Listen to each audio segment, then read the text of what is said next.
The Super Mario Bros. Movie was a thrill ride from start to finish, but a large reason for that was Brian Tyler's score for the movie, which can only be described as ear candy for any Mario fan, whilst being an excellent film score in its own right.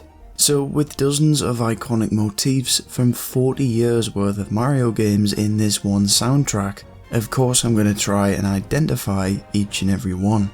Spoilers are sort of a given, so if you haven't seen the movie, go and see the movie. Ready? Let's go.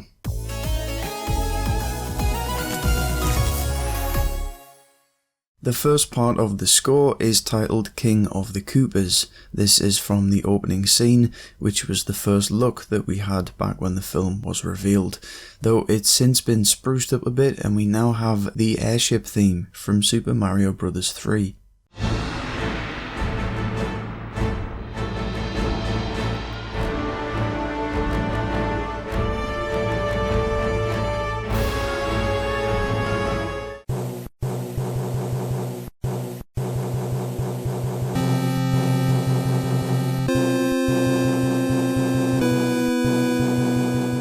Next we transition to the Mario Brothers rap, which isn't from a game soundtrack, but I'll give it an honourable mention anyway, as it originates from the Super Mario Bros. Super Show, an obscure 1989 cartoon series with live action segments. So having it here is totally surreal. It does however sample the original Super Mario Bros. Theme. We're the Mario Brothers, in plumbing's a game. We're not like the others who get all the fame. When your sink is in trouble, you could call us on the double. We're faster than the others, you'll be hooked on the brothers. We're the Mario Brothers, and plumbing's a game. We're not like the others who get all the fame. If your sink is in trouble, you can call us on the double. We're faster than the others, you'll be hooked on the brothers. Another honourable mention to the GameCube startup theme composed by Toru Minegishi, which is Luigi's ringtone. Not from a game as such, but incredibly iconic and sounds perfect as a ringtone. Before the brothers even get to the Mushroom Kingdom, we hear a calm jazz rendition of the overworld theme from Super Mario Bros. 3 being played on the radio at the residence of their first customer. As the characters in the film can hear it being played, this is what we call diegetic music.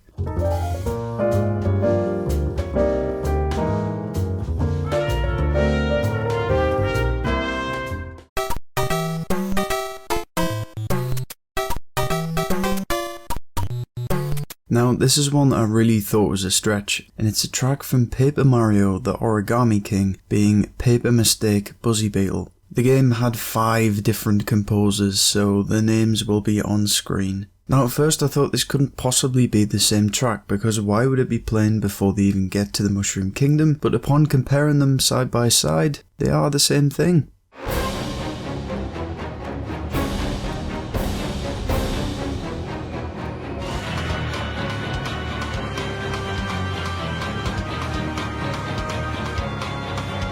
When we first glimpse a warp pipe, we hear a hint of the underground theme from Super Mario Bros., which is near identical to an arrangement of the track by Mahito Yokota that we hear in Super Mario Galaxy, titled Interlude.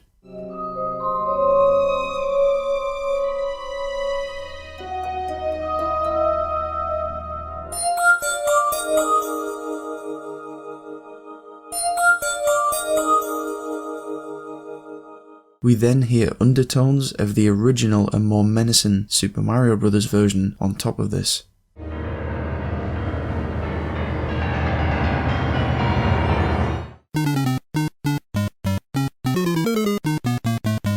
For the grand reveal of the Mushroom Kingdom, we of course have the Super Mario Bros. Overworld theme, which is as suitably grand and epic as you'd imagine, with a choir for added effect.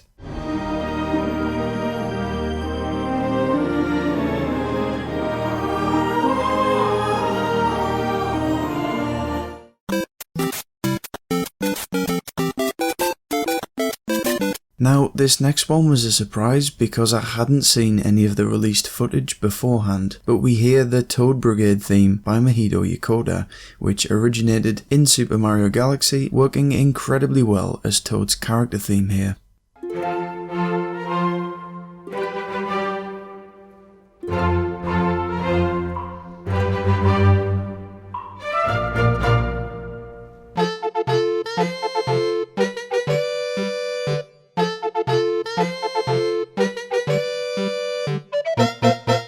In Super Mario 3D World, the track Captain Toad Goes Forth expanded upon the original melody and went on to become the main theme of Captain Toad, as the character became playable. The movie version of the tune specifically incorporates the latter half of the theme, which debuted in this game.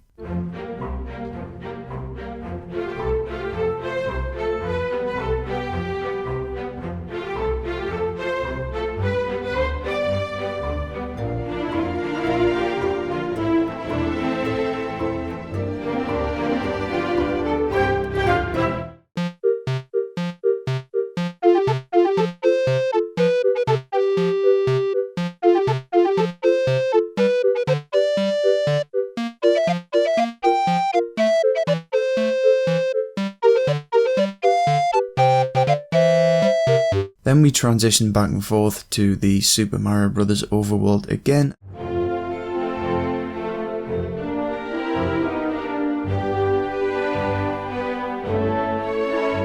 Before returning briefly to Captain Toad Goes Forth. Inside the castle walls from Super Mario 64 has gone on to basically become Peach's theme in the games.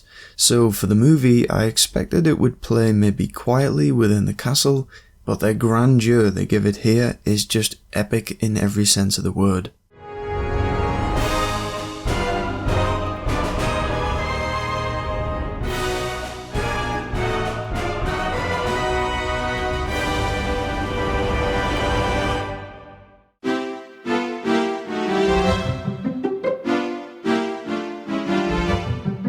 Cutting to Luigi's Little Detour, the Luigi's Mansion vibes were off the scale here, with similarly eerie music. Speaking of, it's here we first get a hint of an obscure track from Super Mario Galaxy, being Deep Dark Galaxy by Mahito Yokota, a notably terrifying level that perfectly fits into the mood of this scene.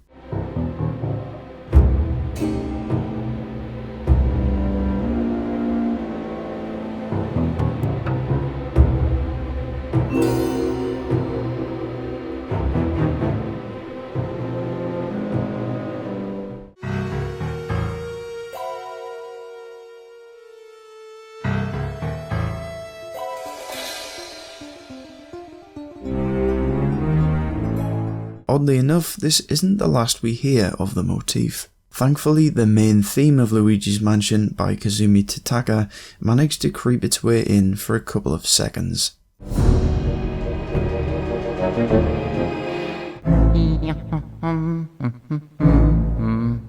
As poor Luigi is terrorised by dry bones, we get this medley of creepy tracks from the early games, starting with this crescendo from the Super Mario Bros. 3 castle theme.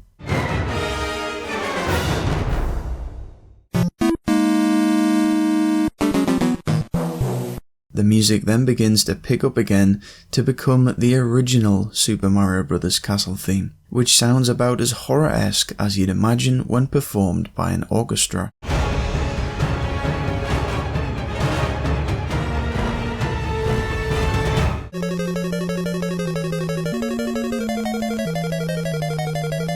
Then there's an easy to miss snippet of that droning ghost house theme from Super Mario World.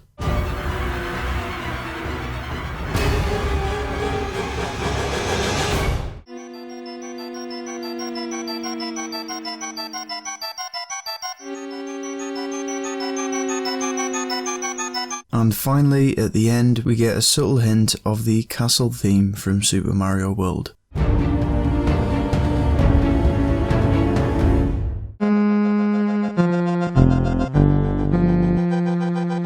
It's here we get into the really good stuff. I purposefully avoided watching anything past the first two trailers, and I'm so glad that I did because they released the full clip of this next bit, which is probably my favourite part of the film musically. We have the opening of Fossil Falls from Super Mario Odyssey by Naoto Kubo. Now this is one I definitely didn't expect, as a part of that game is that it's away from the Mushroom Kingdom. So glad they snuck it in anyway, one of my all-time favourites. Basically,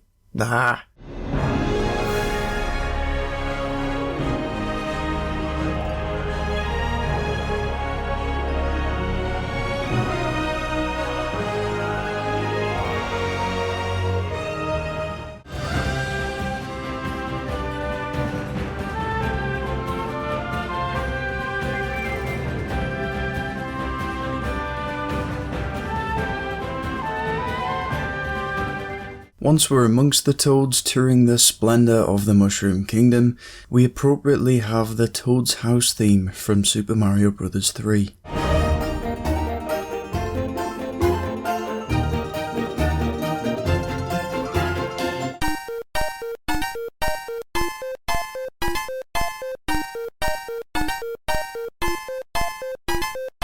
This smoothly transitions into the Spade bonus theme, also from Super Mario Bros. 3, which is very hard to hear in the film as that recognisable bass line is very low, but it's definitely there.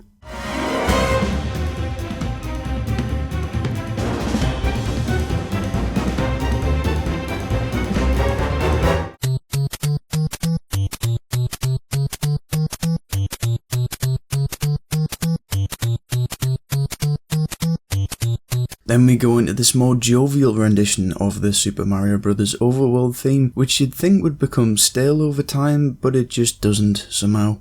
I think it's used incredibly well throughout the film.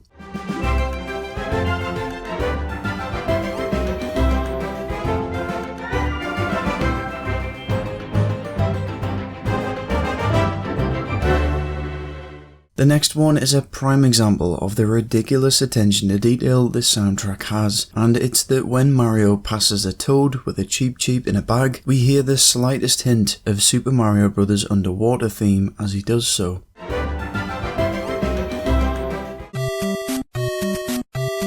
We get a very quick nod to Bob-omb Battlefield from Super Mario 64, which I'm really happy they snuck in there to form this lovely medley of overworld themes.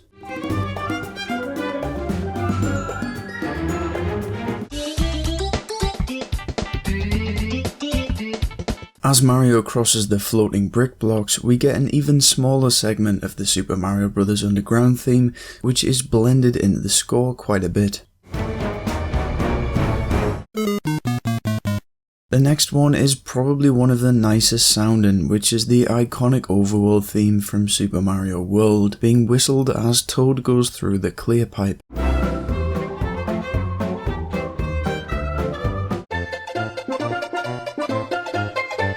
I can imagine this was going to be Super Bell Hill at some point, considering 3D World is where the clear pipes originated, but they just had to get the Mario World theme in there somewhere.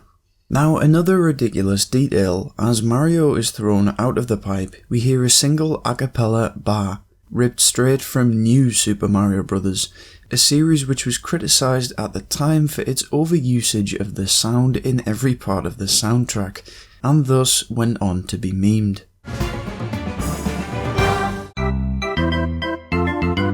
The scene is extended when compared to the preview clip, so the timing is slightly different and we have even more music. Speaking of, the P-switch theme, specifically from New Super Mario Bros., follows as Mario tries to navigate the pipes.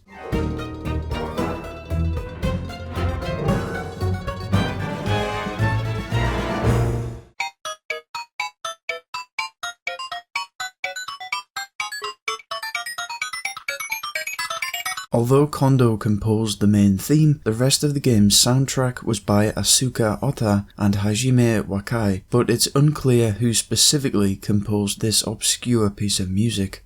Then I instantly recognised the abrupt opening of the Bowser Battle theme from Super Mario Galaxy by Mahito Yokota, which is almost identical to its game counterpart.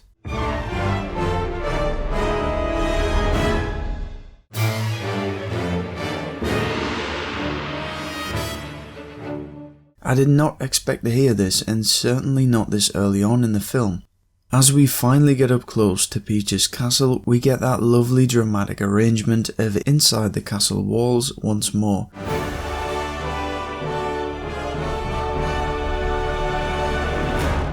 Toad distracting the Toad guards with a picnic is accompanied by Peronza Plaza. This is the town in the Luncheon Kingdom from Super Mario Odyssey and was composed by Shiho Fuji. This is a really obscure one to use and perfectly fitting given the food theme.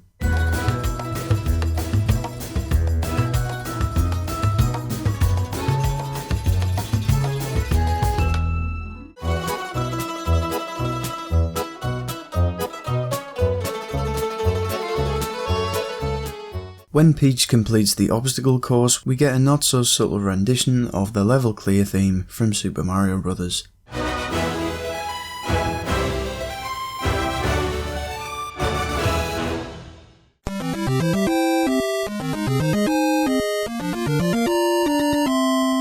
When Mario eats his first mushroom, we get the briefest opening segment of Super Mario World's castle theme.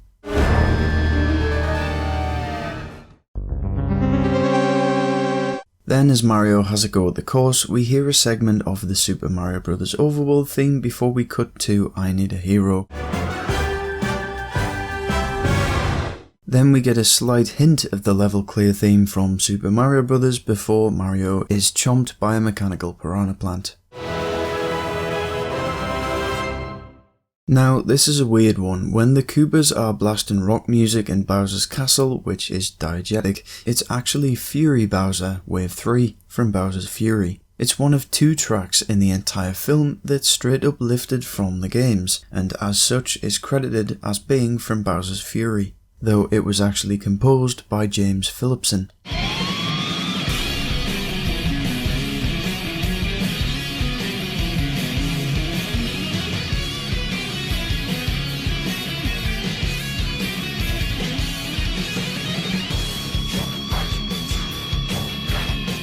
It plays once more when the music resumes, following Bowser's speech to his army.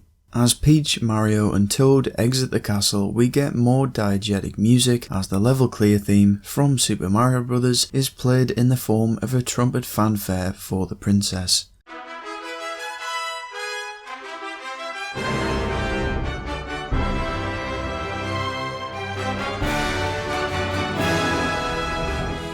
This then smoothly transitions back to inside the castle walls from Super Mario 64.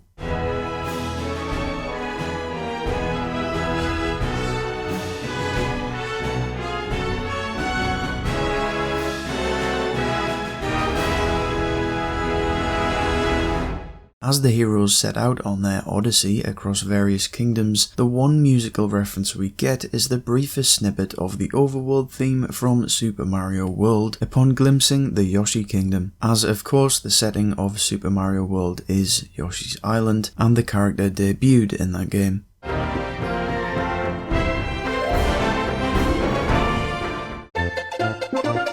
After Bowser's amazing solo, Kamek joins him in a duet of the underground theme from Super Mario Bros. On the piano.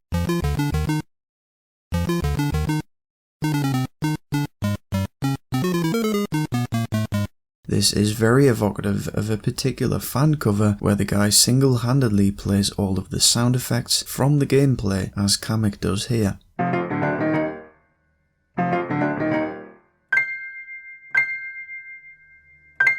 This particular part of the score is unreleased as it is not included in the film's original soundtrack.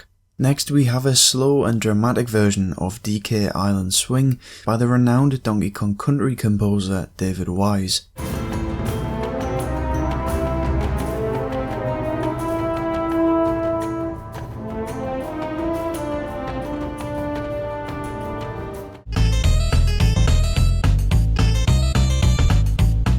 This is probably DK's most iconic theme, so it's amazing that it made it into the Mario movie. Tragically, the same can't be said for another rendition of the tune, featured in the track Drivin' Me Bananas, which wasn't featured in the film, as it was replaced by Take On Me before its release.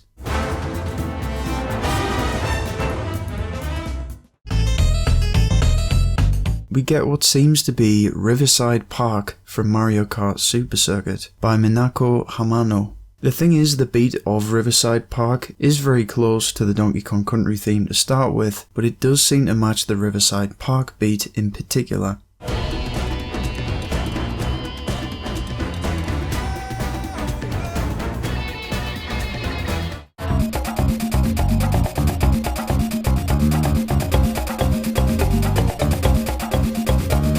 We also hear a phenomenal orchestration of DK's original title theme composed by Yukio Kanoka.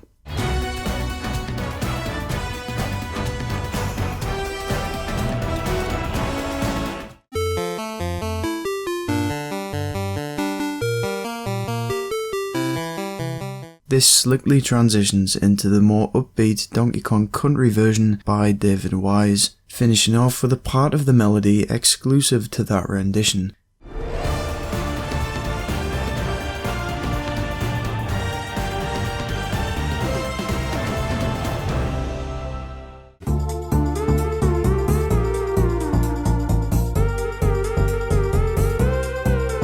Overall, I love Take On Me, but yeah, this is a crime. Speaking of crimes, the DK rap has made headlines as the composer, Mr. Grant Kirkhope, was not credited, despite this once again being the exact song from the game dropped into the movie. But as mentioned before, the same could be said for every other composer in this video. Despite all of this, the "so bad it's good" rap being included in the film is hilarious, and that's a level of self-awareness I didn't know Nintendo was capable of. Here we go.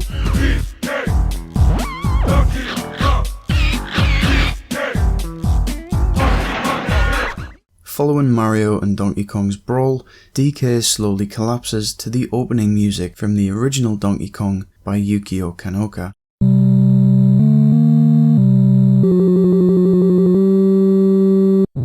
This small motif is not included as part of the soundtrack.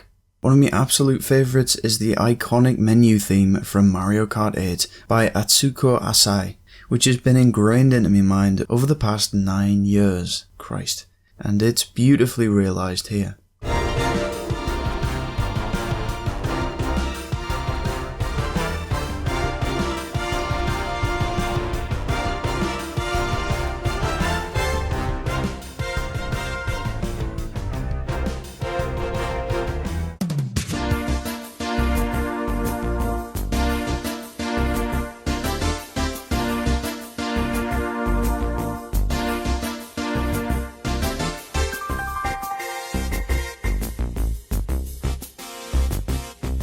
This is one that I didn't believe at first, but when Bowser is practicing his proposal to Peach, the track that plays appears to be Luma from Super Mario Galaxy, but omitting the main part of the melody. If you hum the Luma theme while listening to it, it does indeed fit perfectly.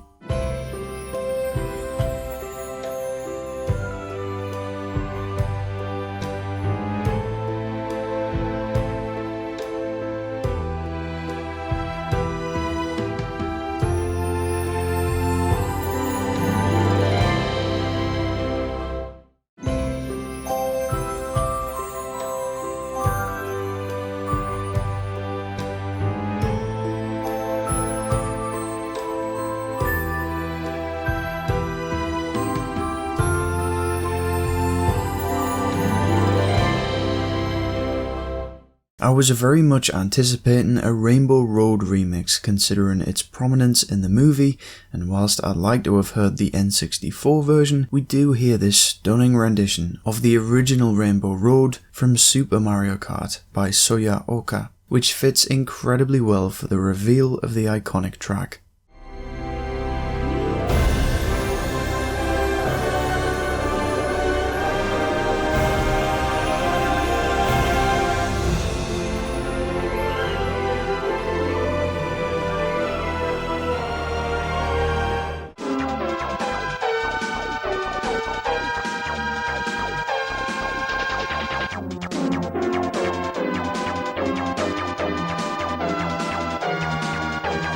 Now we have another ridiculously obscure and seemingly irrelevant track, being Wario's Battle Canyon from Mario Party, composed by Yasunori Mitsuda.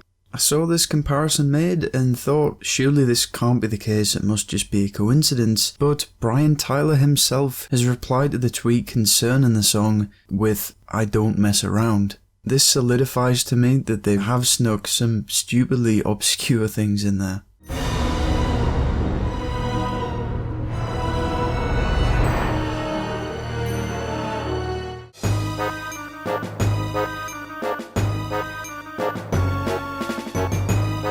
As Bowser emerges to propose to Princess Peach, we hear that deep dark galaxy motif once again.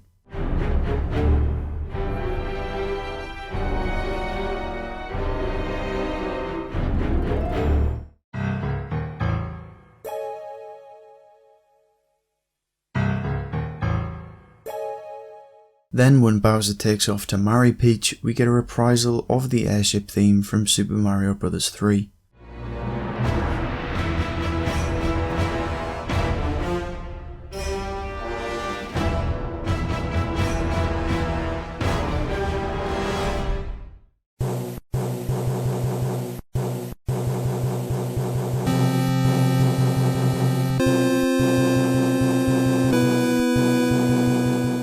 When Luma Lee is calmly floating around the cage, we hear the start of the Super Mario Bros. Underwater theme.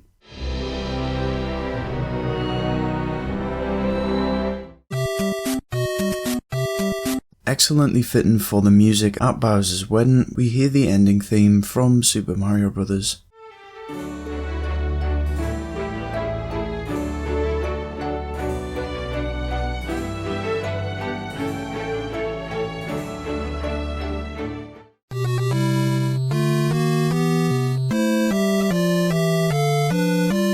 Then we once again have elements of the Super Mario Bros. 3 airship theme.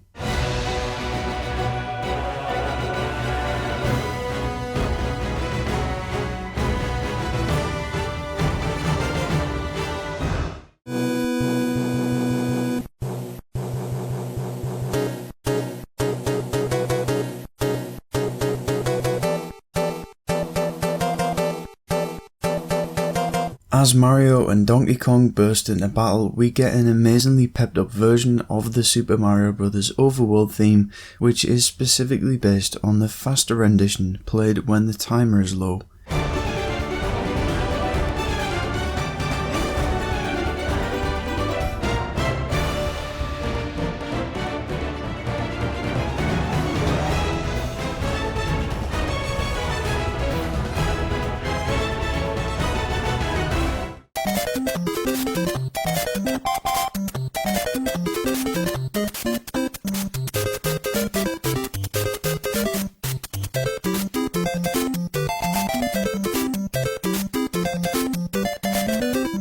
This forms the start of an athletic theme medley. We briefly hear the start of the Super Mario Bros. 3 athletic theme, which transitions into the start of Super Mario World's athletic theme.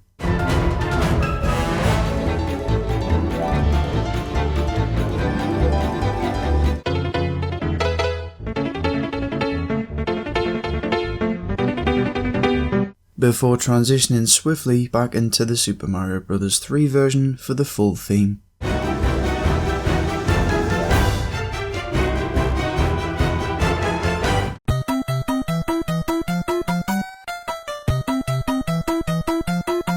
And very randomly to finish off the medley, we get the first part of Chill from Dr. Mario by Hirokazu Tanaka.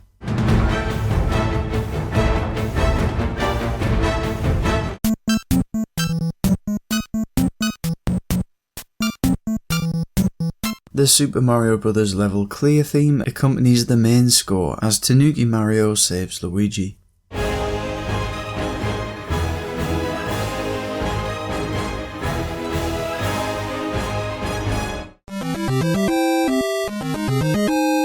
As Mario spots the original pipe that he came from, we hear the Super Mario Bros. Underground motif once more. For the final battle, we get an amazing remix of the Starman theme from Super Mario Bros. To accompany Mario and Luigi getting the iconic power-up.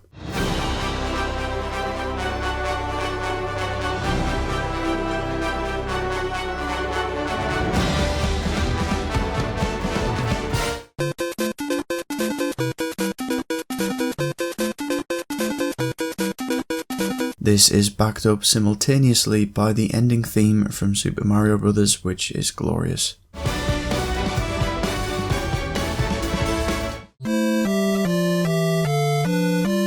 Fittingly, the very last musical reference we hear in the movie are the first few notes of the Super Mario Bros. Overworld theme as a fanfare once the battle is won.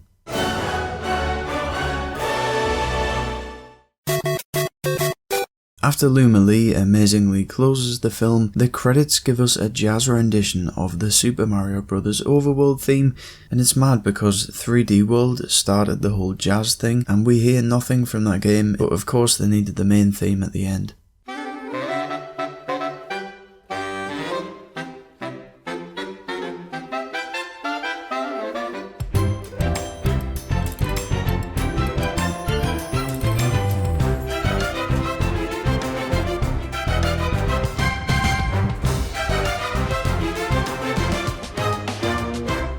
Speaking of overlooked themes, we get a couple seconds from the opening of the Super Mario Bros. 2 Overworld theme. It's usually always left out, so nice to have even the smallest bit of rep for this classic tune. What follows the Super Mario Bros. 2 intro is instead another rendition of the Super Mario Bros. Underground theme because, of course. What I love about this part is that they've sprinkled in the iconic Captain Toad motif from Super Mario Galaxy's The Toad Brigade once more.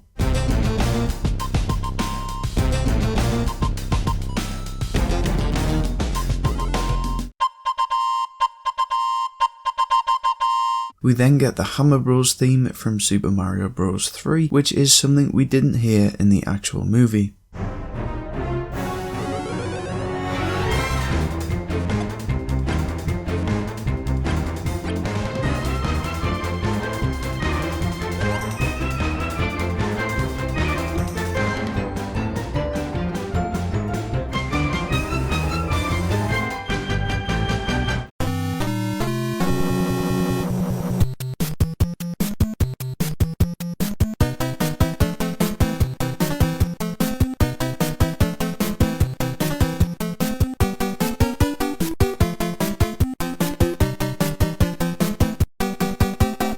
Then the level clear fanfare from Super Mario Bros.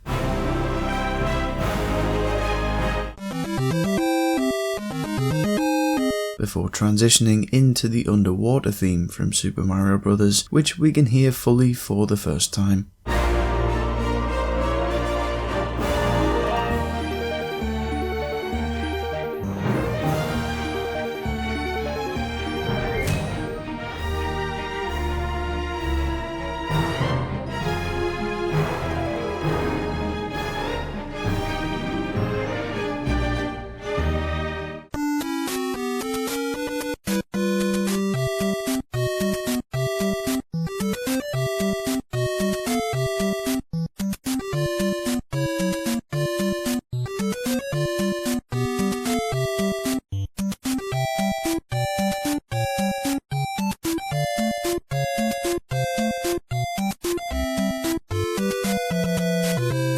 This is followed by Super Mario World's castle theme, which we briefly heard earlier in the film.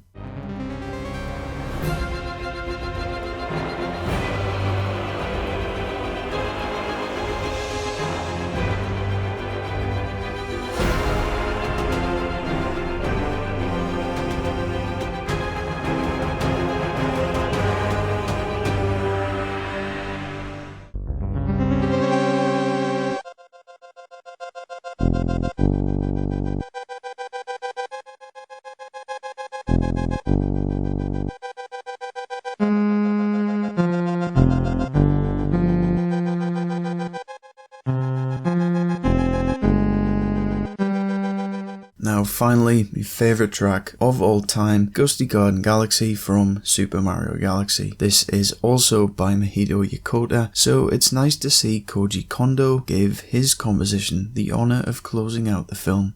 This is something I really hoped would be the case, as it's clearly a fan favourite in addition to being mine, as just about every Mario medley you'll see on YouTube concludes to this music. So I'm really happy that this hasn't gone unnoticed by Nintendo, who always seem to know which music hits hardest.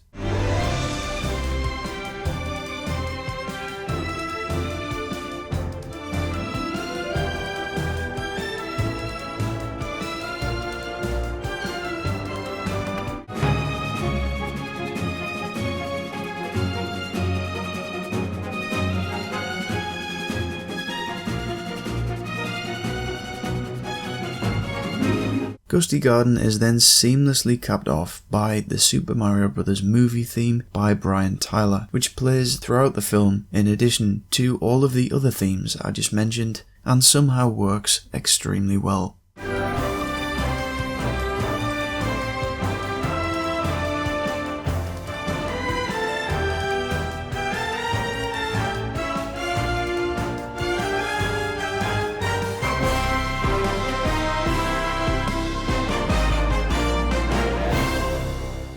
Now in the second credits segment, titled Press Start, we get classical motifs in 8-bit accompanying the main score, beginning with the Super Mario Bros. Underground theme. Then we get hints of the Super Mario Bros. 3 Athletic theme, which transitions into the Super Mario Bros. Overworld, before the level clear theme backs up the score once more.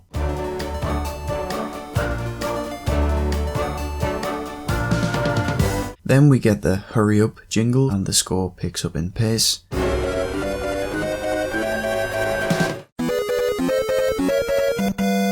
Followed by a more 8-bit sounding Starman.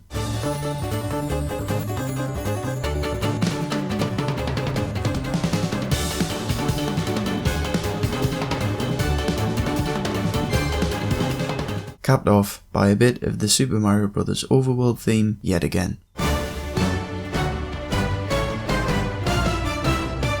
The final part of the credits is titled Super Mario Bros. Opus. This begins with what sounds incredibly similar to the Odyssey's first takeoff from Super Mario Odyssey. This one could be a stretch, but I couldn't help but think of it as soon as I heard it in the movie.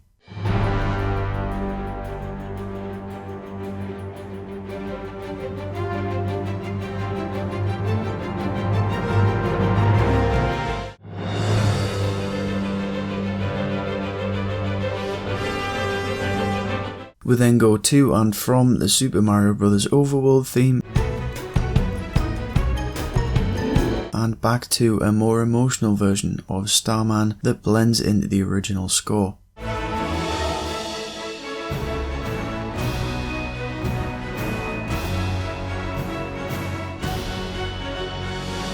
Before Deep Dark Galaxy once again makes an appearance.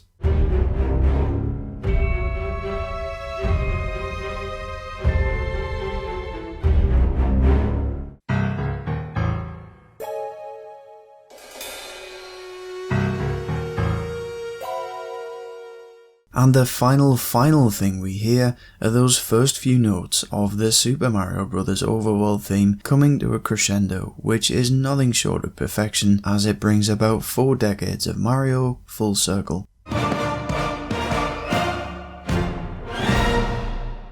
So that is hopefully, definitively, every piece of Mario music featured in the Super Mario Bros. Movie. Brian Tyler deserves all the awards for this, and it goes to show how collaborating with the original Mario composer and respecting the source material was absolutely the key to success.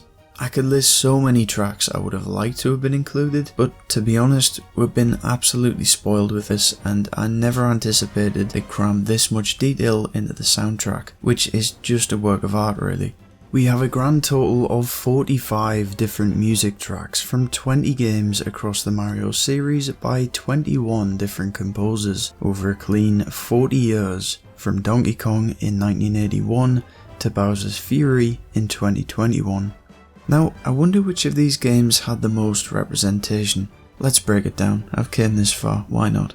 Perhaps unsurprisingly, the original Super Mario Bros. Has the most tracks used, being 8 different pieces. Underground, Overworld, Castle, Underwater, Level Clear, Ending, Starman and Hurry Up, which are played a total of 32 times throughout the film. Yeah, I've basically created a data map for all this in case you're wondering. Super Mario Bros. 3 comes in a close second with 7 different tracks from the game featuring 10 times overall. These are Airship, Overworld, Castle, Toad's House, Spade Bonus, Athletic and the Hammer Bros theme.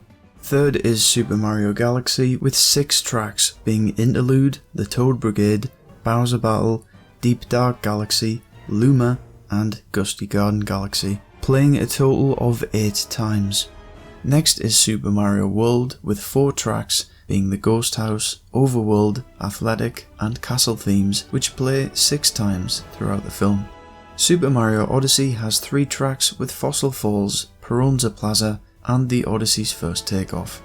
Super Mario 64 has 2 tracks, being Inside the Castle Walls and Bob-on Battlefield, though these play a total of 4 times. New Super Mario Bros. Follows suit with 2 tracks, if you can call them that, being the singular uses of the Overworld, Bar and P-Switch themes. The original Donkey Kong has 2 tracks with the title theme and opening. And an honourable mention to Donkey Kong Country, which almost had 2 tracks and technically does on the soundtrack, being DK Island Swing and the main theme, which would have played 3 times, but we only got 1. Then, in no particular order, the games that only have 1 theme are Super Mario 3D World with Captain Toad Goes Forth, Paper Mario The Origami King with Paper Mistake Buzzy Beetle, Mario Party with Wario's Battle Canyon, Mario Kart Super Circuit with Riverside Park, Dr. Mario with Chill, Super Mario Bros. 2 with its Overworld, Bowser's Fury with Fury Bowser, the main theme of Luigi's Mansion, the DK Rap from Donkey Kong 64, Mario Kart 8's menu theme and Super Mario Kart's Rainbow Road. Now I just wait for someone to find another bit of music and jeopardise the accuracy of this whole video. From this point onwards it does get a bit like, this sounds a bit like this, and grasping at straws that may or may not be there. But in the meantime, go and watch the Super Mario Bros. Movie. There's probably 10 times as many visual references as there are audio ones, although I thought I'd focus on the soundtrack, as people will no doubt be mesmerised by the whole thing. So if you enjoyed, you can check out my previous video on the music of Super Nintendo World, and if you want to see more videos like this, like and subscribe.